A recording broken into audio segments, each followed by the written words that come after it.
Okay, welcome back. This is MoTech. I'm Noel Mwadende. In program number 30, we are going to learn on how to find an area of a triangle by using programming language in C++.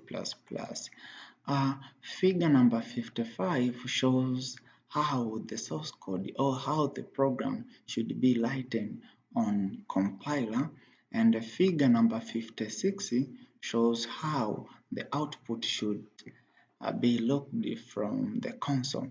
So let's go on our compiler and write our source code.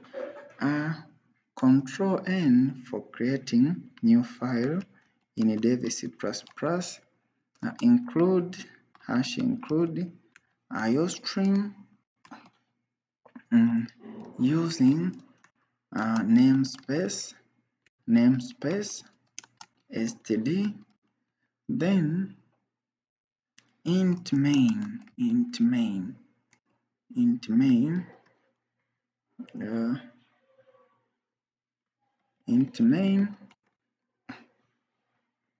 here put a comment area of triangle C++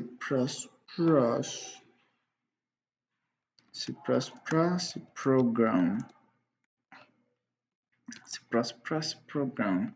So declare your variable and initialize them. Int base is equal to 4. Int height is equal to 4. Also, so declare variable called double area.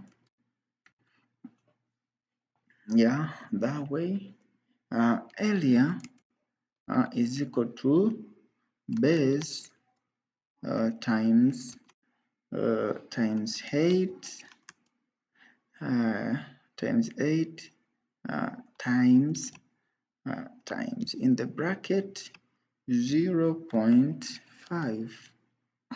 That is the formula for finding area of triangle. Then see out the answer obtained to user. Area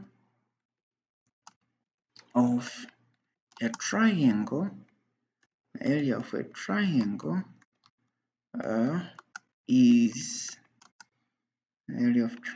is area. Then end line, that is the end of our program. Return is 0. Put a semicolon. Okay, let us see from our book how we should save a program. Let us save it as triangle.cpp. So compile, save it as triangle.cpp. So we are correct. Our program is free of error and 0 warning. So compile it. As you can see from console, area of triangle is 80. So let us compare the output from book and our output from the console. As you can see here, everything is equal. So we are right. Now we have successfully found an area of a triangle by using programming language in C++. Okay, this is MoTech. I'm Noel Mwadende. Thank you for watching. Do not forget to like, comment, and subscribe. See you in the next video. Thank you.